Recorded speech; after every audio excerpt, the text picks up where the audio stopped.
I was adopted by a white missionary couple. I was adopted. Immediately placed for adoption. I was in foster care with one family for 18 years. They were white.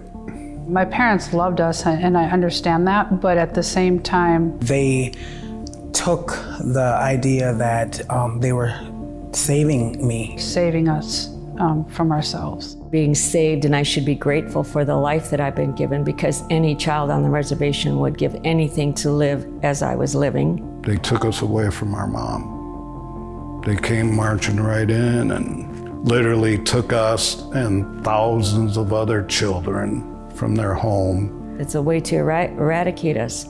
And to go to a nation's children is one of the sure ways to do that.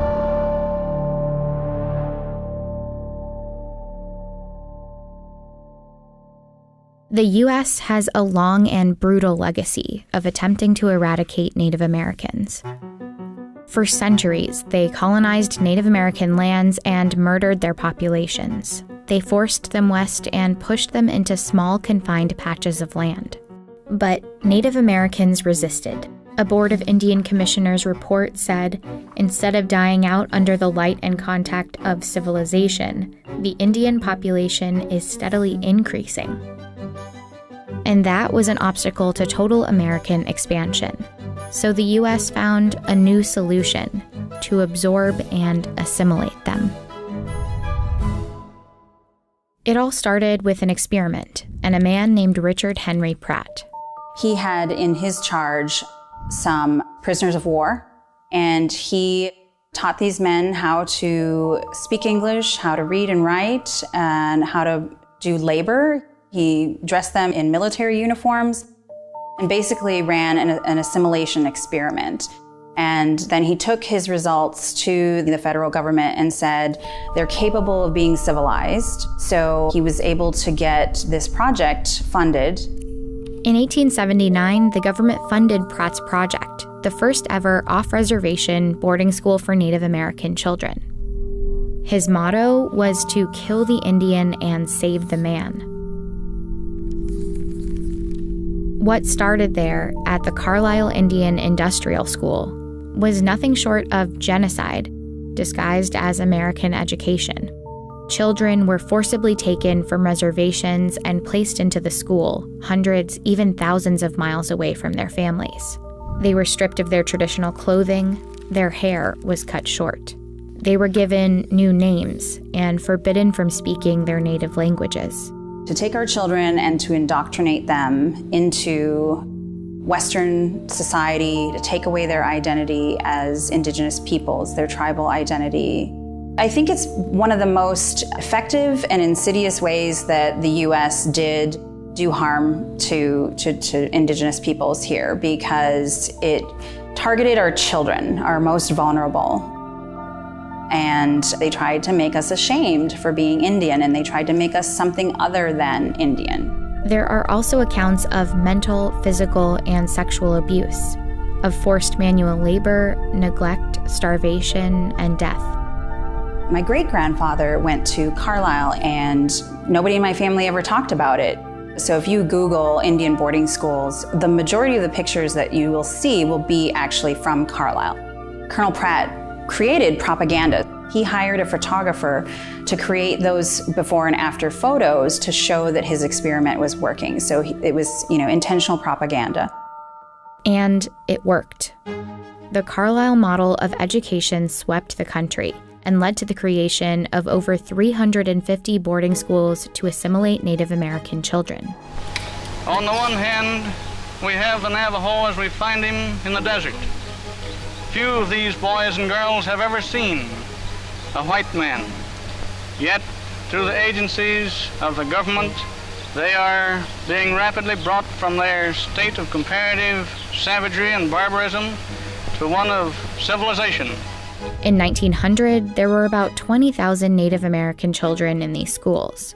By 1925, that number more than tripled. Families that refused to send their kids to these schools faced consequences like incarceration at Alcatraz or the withholding of food rations. Some parents who did lose their children to these schools even camped outside to be close to them. many students ran away. Some found ways to hold on to their languages and cultures. Others, though, could no longer communicate with family members. And some never returned home at all. By stripping the children of their Native American identities, the U.S. government had found a way to disconnect them from their lands. And that was part of the U.S. strategy. During the same era in which thousands of children were sent away to boarding schools, a number of U.S. policies infringed on their tribal lands back home. In less than 5 decades, 2/3 of Native American lands had been taken away. The whole thing was purposeful. And the fact that it has been buried in the history books and not acknowledged is also intentional. And in fact, the same tactics were used in New Zealand, Australia, Canada. All of these countries have acknowledged, apologized, or reconciled in some way, except for the United States. Over time, the brutality of boarding schools started to surface. And after a 1928 report detailed the horrific conditions at some schools, many began to close. In the 1960s, Indigenous activism rose alongside the civil rights movement. And by the 1970s, that activism forced more schools to shut down.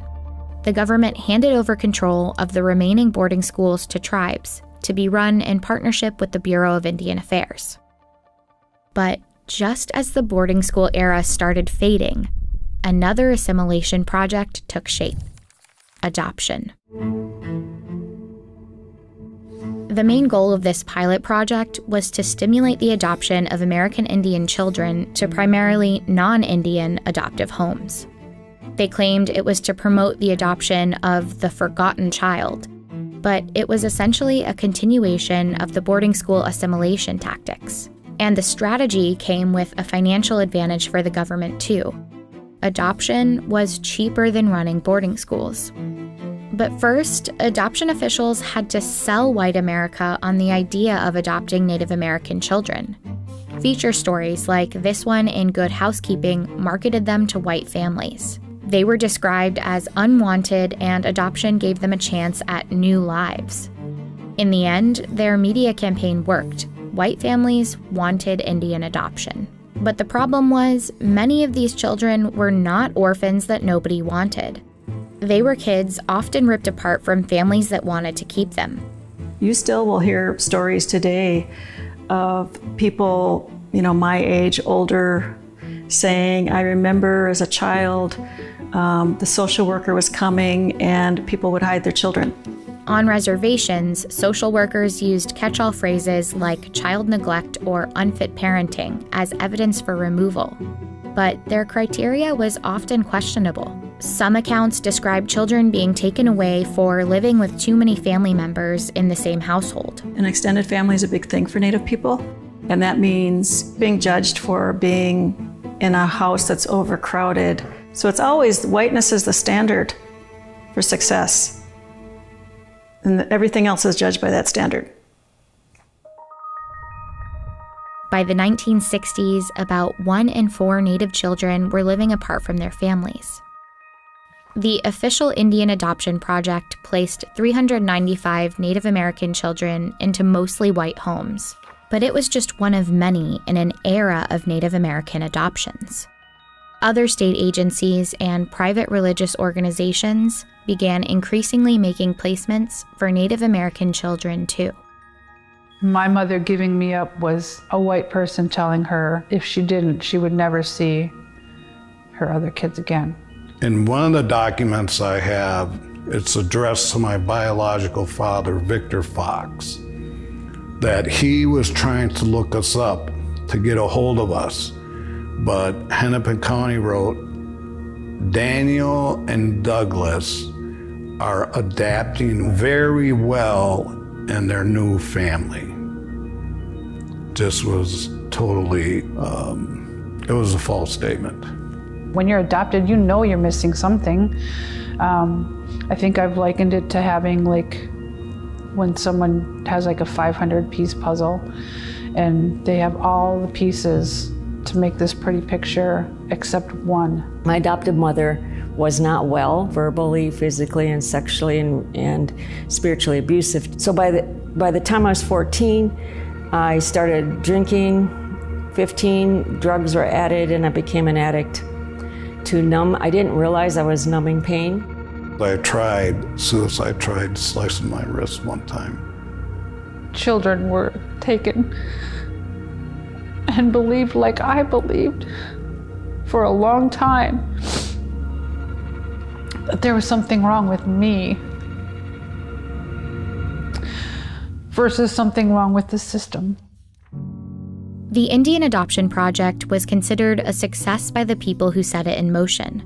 Officials claimed, generally speaking, we believe the Indian people have accepted the adoption of their children by Caucasian families and have been pleased to learn the protection afforded these children.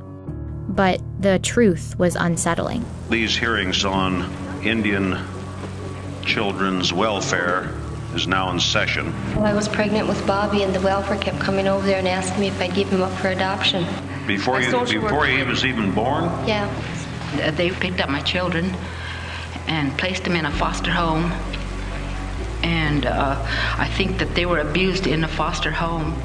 4 years after Native people organized in this Senate hearing, Congress passed the Indian Child Welfare Act, known as ICWA. It gives tribes a place at the table in court. States would be required to provide services to families to prevent removal of an Indian child.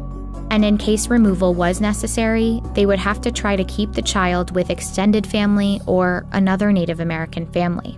Without our relatives, we cease to exist. So with Native people, part of our wealth is in our family. It's in who we're connected to. But the legacy of family separation in Native communities has been difficult to fully undo. Today, Native American children are 4 times more likely to be placed in foster care than white children, even when their families have similar presenting problems. In these cases, ICWA is often the best legal protection they have, and it's been under attack repeatedly. A young girl ripped from her foster family because of the Indian Children Welfare Act. White adoptive families intent on keeping Native American children have tried to do away with the act, and they're often backed by conservative organizations. The Indian Child Welfare Act was dealt a blow earlier this month. The subject of a lawsuit issued on Tuesday by the Goldwater Institute, arguing that preferences given to American Indian families to adopt Indian children is unconstitutional and discriminates based on race. It's a way for these industries, these very powerful industries, to try to attack what Indian identity is. Wanting to overturn ICWA is connected to everything about who we are as a nation. So if we don't have any protections for our families, and if we don't have protections for our treaties, then we have no more Indians. We've been under attack, we're going to continue to be under attack. And we have to just keep fighting. It's in our DNA to survive. We are nations that pre-exist European contact, and we are still here.